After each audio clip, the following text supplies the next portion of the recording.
The air crackled with energy. A swirling vortex of storm clouds surrounded the ancient temple. Rain lashed down in sheets, lightning flashed, illuminating the crumbling stone structure perched precariously on the cliff edge. I tightened my grip on my pack, my heart pounding. The sky fortress awaited. The wind howled like a furious beast. It threatened to rip me from the narrow path leading to the temple entrance. The roar of the storm was deafening, the spray of the sea stinging my face. But I pushed on, driven by the centuries-old legend and the key I knew lay within. The entrance was a gaping maw of darkness. I took a deep breath and plunged inside. The storm's fury was muted within the thick stone walls. An eerie silence descended, broken only by the drip, drip of water echoing through the vast chamber. I had stepped into the belly of the beast. The air hung heavy and damp. It was thick with the smell of mildew and decay.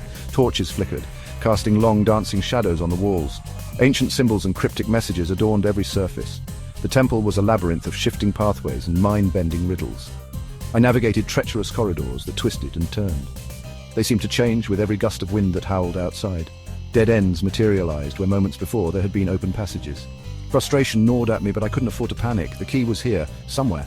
The riddles were a test of wit and logic. They were designed to confound and confuse. Each one I solved brought me a step closer to the key, but each also brought me closer to the raging storm outside. I could feel it growing in intensity. The temple was not empty. Mystical guardians roamed the halls, their forms shifting in the flickering torchlight. They were protectors of the key, sworn to keep it from unworthy hands.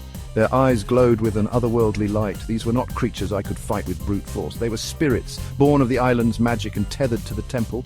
I relied on my wits and agility, dodging their spectral forms. My goal was to outsmart them, not overpower them. Strange phenomena added to the temple's dangers. Whispers followed me through the corridors, voices from the past echoing through the ages. The floor beneath my feet sometimes rippled like water. The line between reality and illusion blurred. Was I being tested, or was the temple playing tricks on my mind?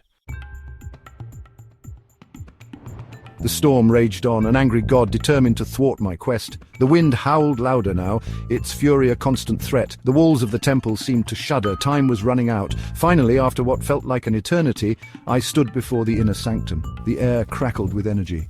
A single pedestal stood in the center of the room, bathed in an ethereal light. And there, resting on a cushion of velvet, lay a shimmering key. I snatched up the key, its surface cool and smooth against my palm. A jolt of energy surged through me. I could feel its power, ancient and raw. It was the key to the Sky Fortress, I had no doubt, but I had no time to celebrate. The storm was upon me.